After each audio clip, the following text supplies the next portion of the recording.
things quieted down, and then they started picking up again last September, October. And a lot of you have been in the trenches yourselves on this. The distinguishing characteristics around the book banning and the book challenges that have been happening.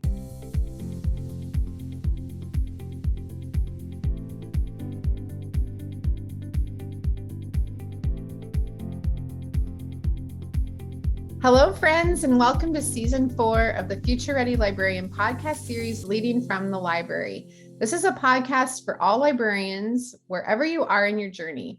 It is filled with amazing guests, important topics, and engaging conversations that will inspire, engage, and support all of us as FutureReady librarians.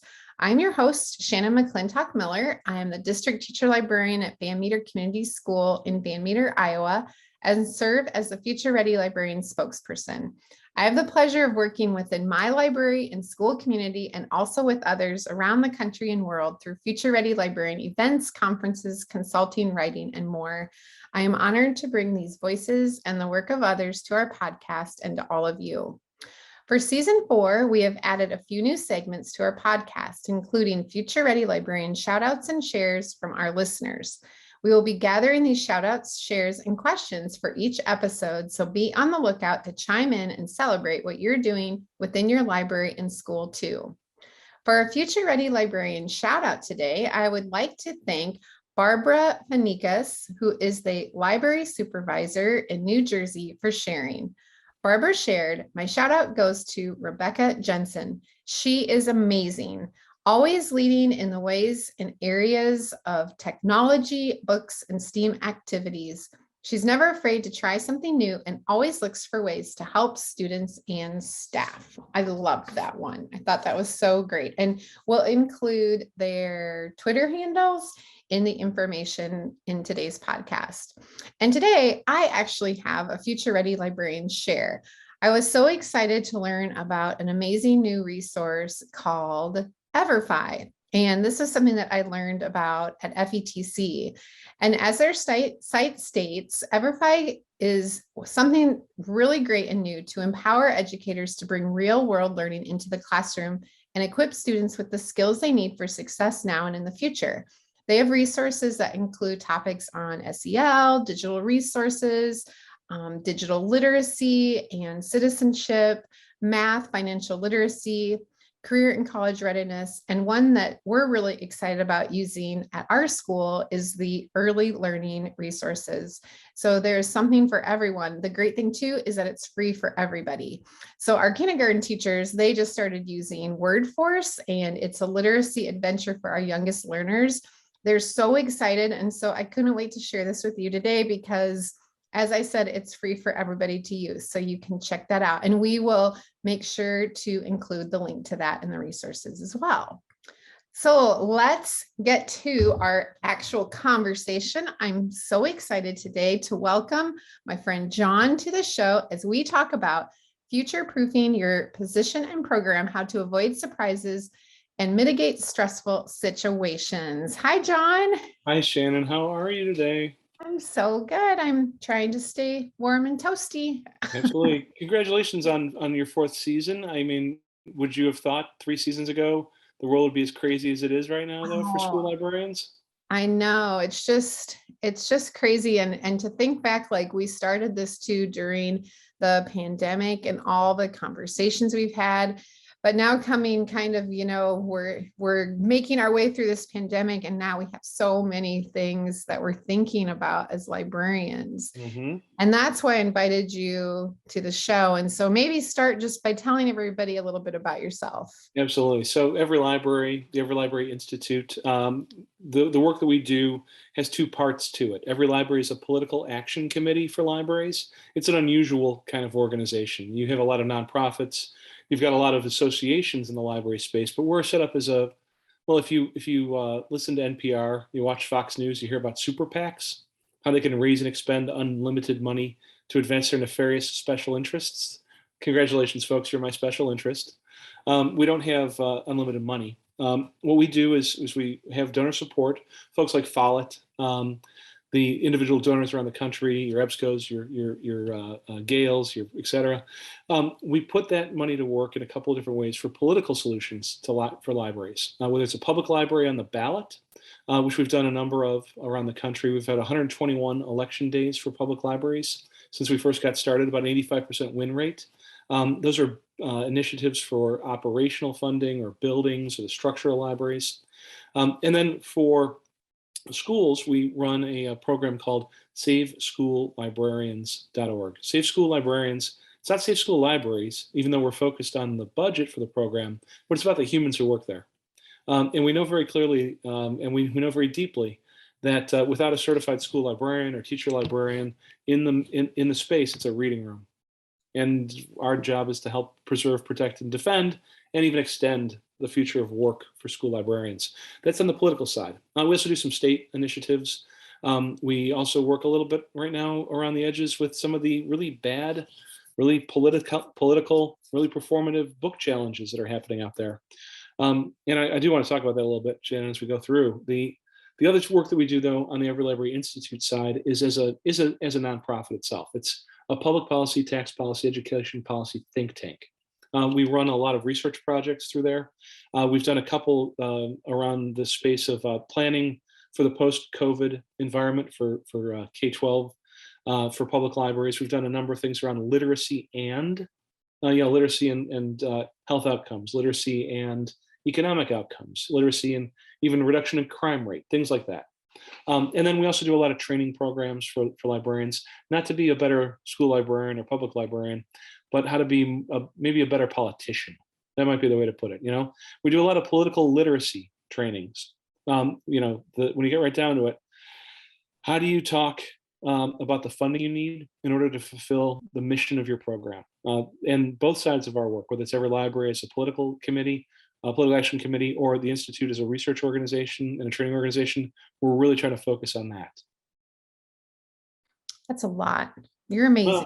The work the work that you guys do, we're so thankful for it. And that's why I'm just also asked you to be on the show, because I've gotten a lot of email and notes on Facebook and requests for help.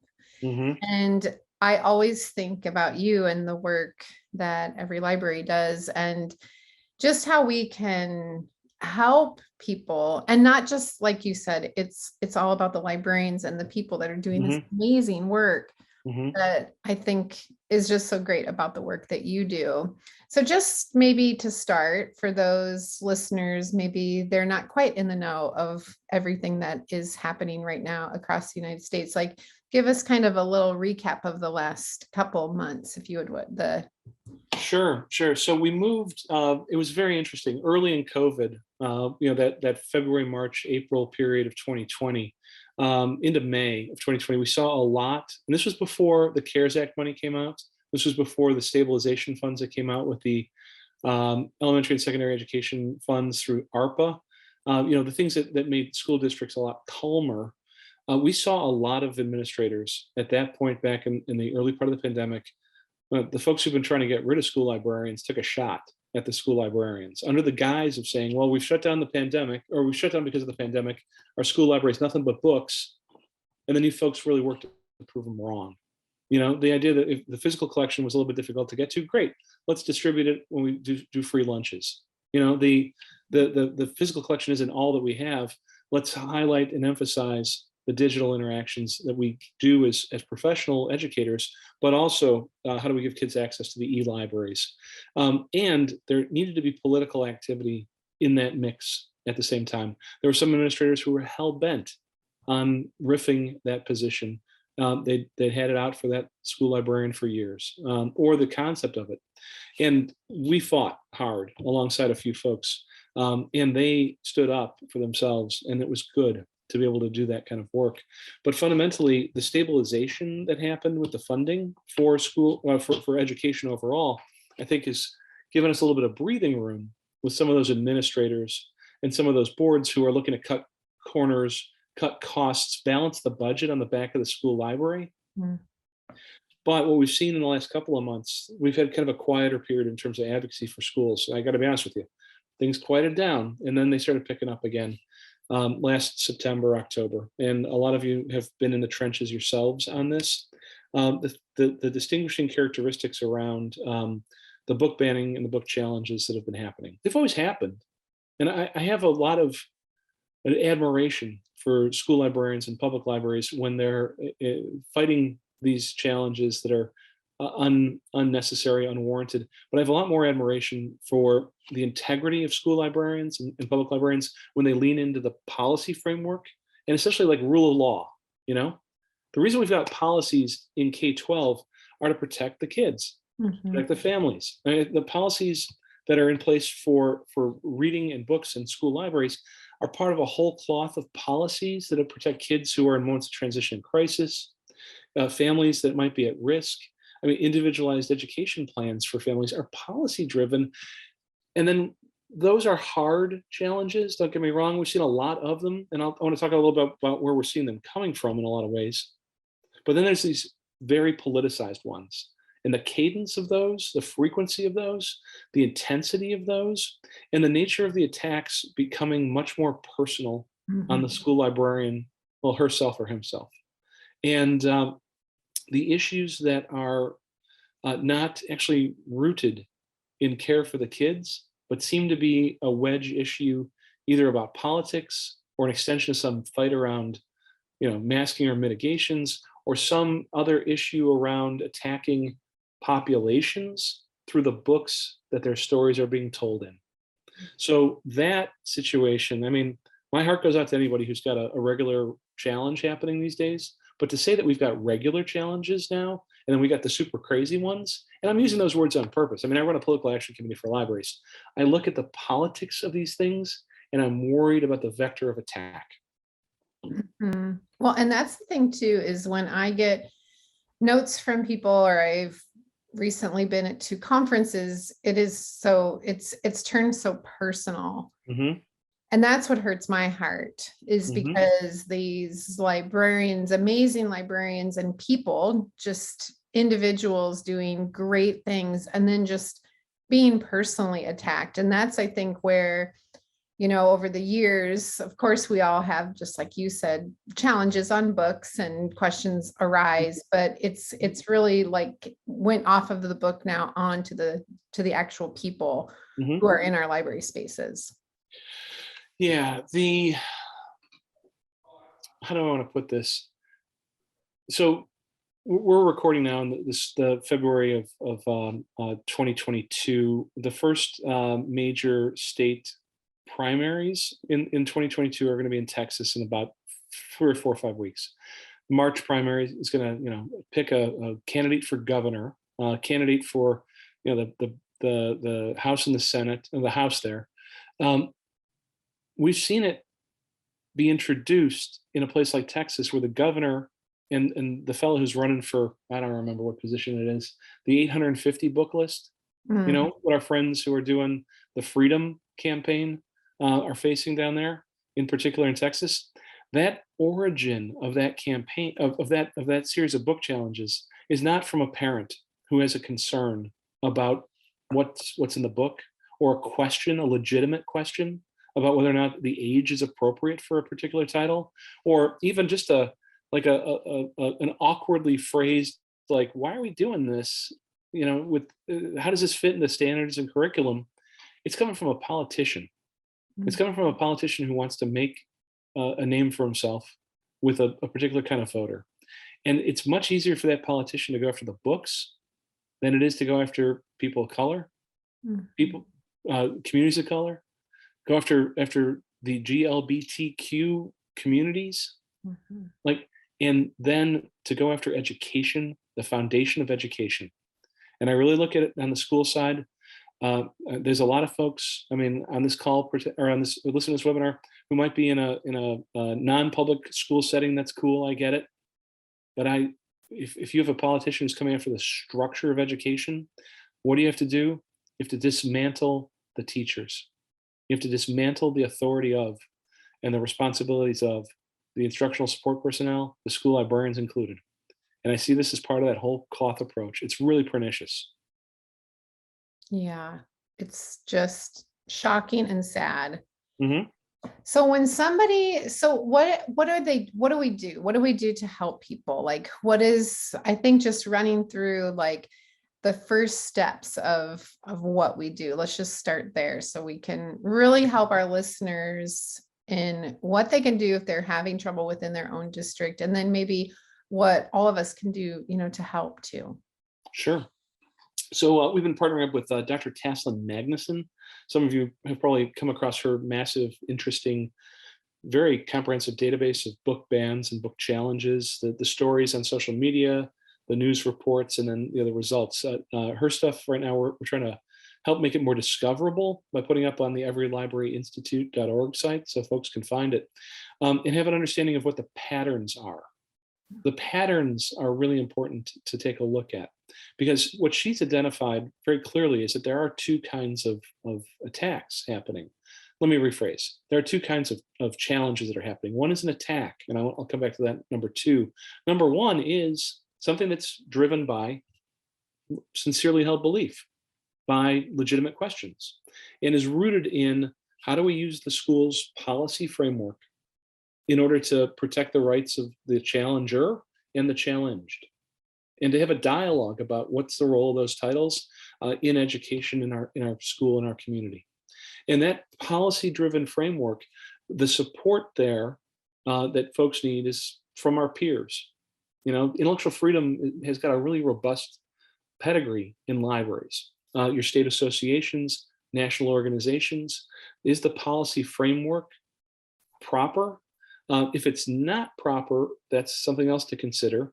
But working within a policy framework and to be deliberate about not just the title, but about the reasons that a school library is perhaps different than a classroom setting.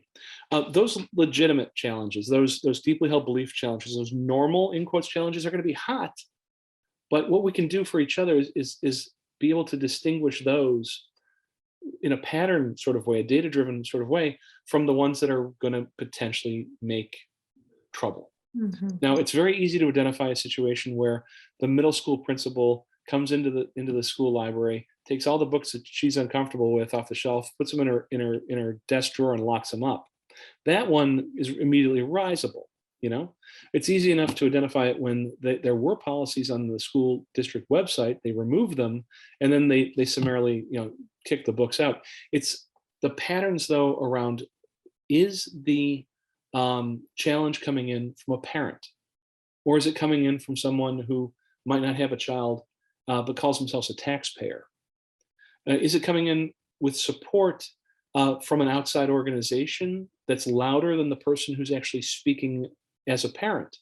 I mean, when EveryLibrary comes in as a support organization, we don't set the agenda, we don't drive the messaging unless it's part of a coordinated campaign. And then when it's a part of a coordinated campaign, it's only when really like negotiations have broken down, Mm-hmm. or when something has to happen quickly. But if the first challenge is coming in from an outside organization or an outside actor, is it possible for it to be legitimate? I don't think so.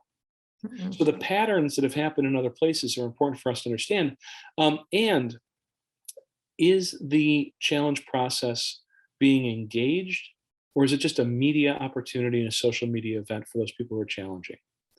And when you are trying to legitimately respond to a challenge that is originating in a politicized, performative, or dare I say illegitimate way, then the object of this is not to have a discussion about the curriculum or the role of school librarianship, or it's them making hay on the backs of the library program. Mm-hmm. So what can we do together is tell the truth about what they are and stand together. Yes, for policy. Yes, for best practices. Yes, for all those good statements that our associations are making, but also to come together when there's going to be something that's shaped like a problem, and be willing to stand up for the where's our moral compass pointing as a profession, Shannon? And if more of us stand together for the people who are under attack, I think we'd be better off. Definitely. We have a few FutureReady librarian summits coming up, and John's going to be part of our first one. And One of the things that we have been talking about a lot with our friends at Follett and FutureReady are just having a toolkit for librarians to be able to, support them and know what to do. So I'm excited about that work because you're a big part of it in the work that you do. And I think that we're just so grateful and thankful for the help because, like I said, the emails and conversations and it's, and also where we are within a pandemic, just this one more thing, of exhaustion and. Oh, it's like everybody's running on empty right now. It is. Yeah. One of the things that we try, so one of the metaphors that we've been using for helping folks when they need to become accidental activists, like this, you have to become an activist in the face of that kind of political pressure. One of the metaphors we've been using is the three dog one, where we have three dogs in the fight. There is the watchdog, where, if we're supposed to be following policy, are we following policy? If we're supposed to be using the rule of law, principles of standards, standards-based education, outcome-based, like we should be. So the watchdog group of the local activists who are on the side of the library, the watchdog group says to the board for that school or the administration, hey folks, this doesn't look like you're following policy. Policy looks like X, you're doing Y. Tell us, why are you doing Y? Like we expect our board to follow the law, to respect not just the letter of the law, but the spirit of what school librarians are supposed to be doing within the Constitution, within state standards. Yeah. And why? So this watchdog group comes together to essentially call it for what it is. Then the guard dog, we have three dogs. The guard dog, we need some people to guard dog the librarians. When you have a guard dog, if you're inside the fence, the guard dog loves you, it slobbers all over you, you pet it, it's nice. Somebody jumps that fence coming into your space, the guard dog goes after them. And we need that. And I think we are that for each other as professionals, but also we have to be there for those kids whose stories are being silenced. And we have to be there in a certain respect to guard dog the First Amendment too. So how do you do that? Well, you build up more dogs with you, more guard dogs with you. So the coalition that stands alongside and behind and supports the school library and the school librarian and represents authentically the kids and the families whose stories are being silenced, that guard dog role is really important. Then the third one is our bird dog. Folks are like, I don't know how many times I have heard the most heartbreaking thing in the world after a campaign is over. Somebody comes up to you and says, oh, Shannon, I would have helped if I had only known. So communications, which is where we come in at EveryLibrary, how do you communicate to the public? And then people are like, okay, Shannon, I'll do whatever you tell me to do. Just tell me what to do. And the bird dog says, go that direction with this message. It's legitimate because it's based in what the principles of school librarianship is, the ideals of the First Amendment, the integrity of working for those kids based on standards. But the bird dog's like, go that direction and let's make a trouble happen, good kind of trouble happen for that school board, for that administration. So those three kinds of dogs are, I'm not even a dog person myself. It just kind of makes sense to me like this. And then what FutureReady does and what EveryLibrary does and a few other groups too, it might be a fourth dog. It might be kind of the guide dog. Because like if you've never been through it before and we have, it's worth, that's why this toolkit thing is going to be so powerful, I think. Yeah, I'm really looking forward to that. I think it will be too.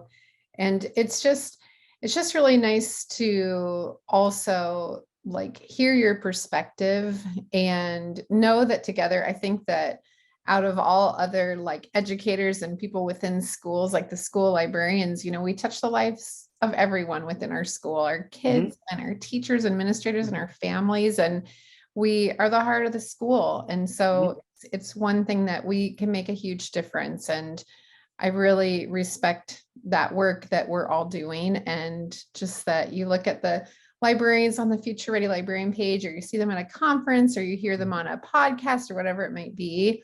Like we just got to stick together and keep going. Well, I think that there's a lot to be learned when it comes to articulating Mhm. the value system that we have to other people than other librarians. No offense. I mean, like you excel at this.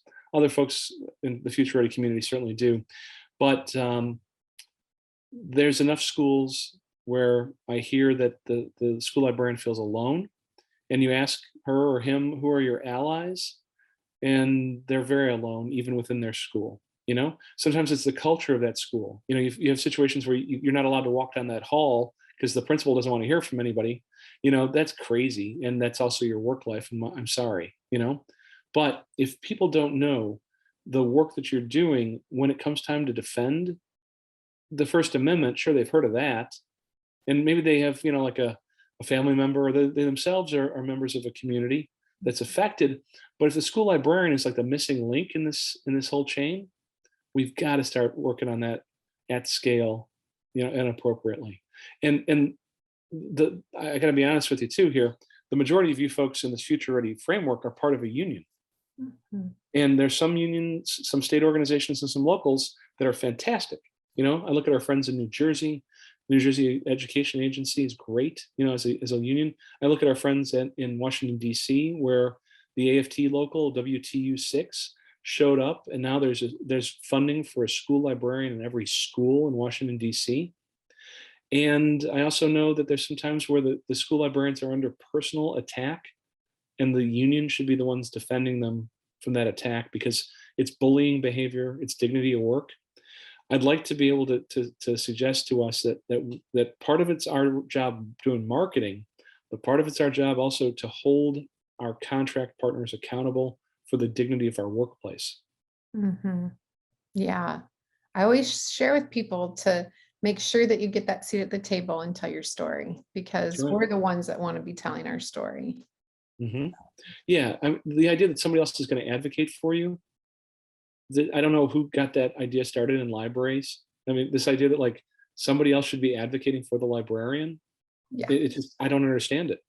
It's like that you've been taught. I'm not a librarian, you know this already, Shannon, but for the rest of the folks, I'm not a librarian. I'm not qualified to be a librarian. I don't pretend to be a librarian. I don't really like children. Thank you very much for what you're doing. No, I don't. I mean, really, I'm awkward with them, like you're doing something I can't do. That's why I like you, and something that needs to be done. Mhm. That said, the idea that I have the ability to speak for you when you're the expert in school librarianship, no, you tell me and I'll go do it. That's why we're so lucky to have you. And I'm so grateful that you were on our podcast today, too. It's fun. I know. Is there anything else that you want to leave us with as we wrap up our conversation today?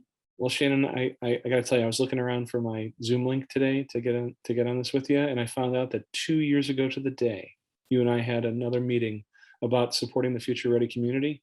So I just want to congratulate both of us for showing up, for these folks, and also congratulate them. Like I said before, there's been some good successes.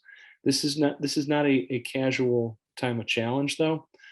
As budgets are calm and this whole political thing is kind of crazy, you and I both know, because that thing we did 2 years ago that was in my calendar, was about how do you future proof yourself against budget challenges.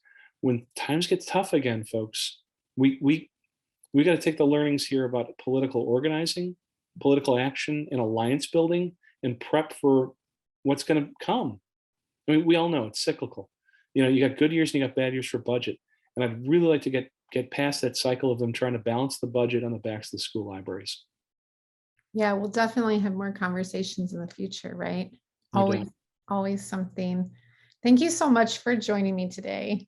It's fun to be with you. It was great.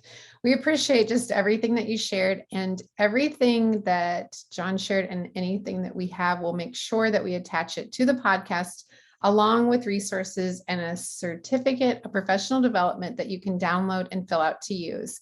As always, thank you to all of our listeners for joining us for this episode of the Future Ready Librarian podcast series, Leading from the Library. And a very special thank you to our sponsors, Follett. You make a difference in our libraries, schools, and within our lives and that of our students every day. We appreciate everything that you do. Please send your Future Ready Librarian shoutouts and shares to me at shannonmcclintockmiller@gmail.com or tag me at Shannon M. Miller. I can't wait to share things with all of our listeners that you have to share with me. I hope you can take what you learned today in today's podcast and put it to use within your practice as a Future Ready librarian. Until next time, friends, keep finding ways to lead within and from your library. Thank you for joining us for the Future Ready Librarian podcast, Leading from the Library. I would like to also thank our sponsor, Follett Learning, for their amazing continued support.